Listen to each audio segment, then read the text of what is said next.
green card, as far as I thought about it. And then a few years ago, I came back to live with my mom, and that's why I happen to know Chicago a little bit well, because I'm from here originally. I've lived here a little bit. Only one time did someone go, "Hey, Brendan, where in England are you from?" And I was so stunned, I completely forgot my whole alibi. And I go, "Manchester City." Now, I did not know there's a soccer team called Manchester City. I was making up something entirely. I go, "Manchester City." And he goes, "Oh, Manchester, sure." And he was fine with that. He walked away. But I was like, "No, Manchester City. It's a small housing development just outside of Manchester. It's quite new, actually. This is the last 20 years or so. It's not on most maps." So, the last day, my literal last day, I'm an hour and a half from being done my last shift, and I will have my mental pain go away. And the deal was, you'd get off the bus, you'd wait for tips from people, thank you very much, and then you let the next people on.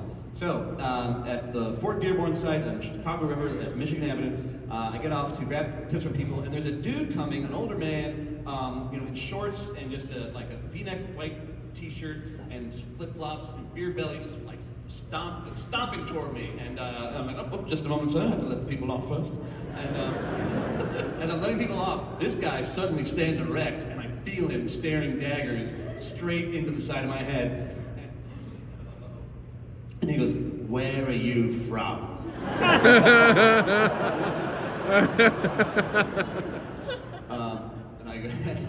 I immediately go like, well, England, but actually my parents divorced and I've been back here for quite a while, so if my English sounds a little bit American, that's probably why.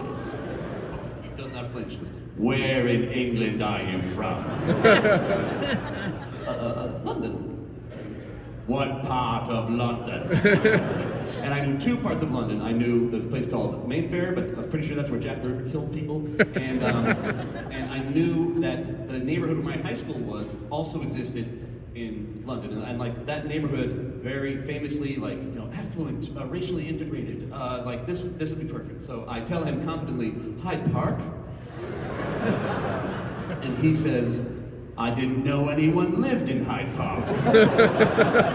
"With the rabbits." Because Hyde Park is not a neighborhood. Hyde Park is a fucking park.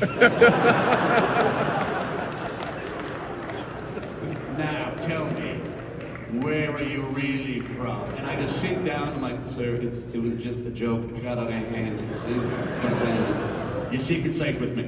All right, so he gets on the bus with his wife and his daughters. They sit in the front, and I love English comedy. I love Monty Python and everything. I just want them to laugh. They don't laugh at anything at all, I say the whole time. And when they're finally done, I'm getting off and I'm broken, because now I have to stand there again and wait for them to come. And I know they're not going to tip anyway, because they're European. And,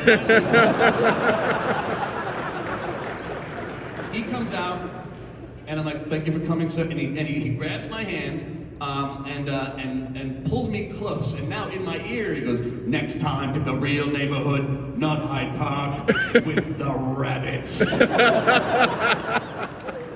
he tipped me 50 cents.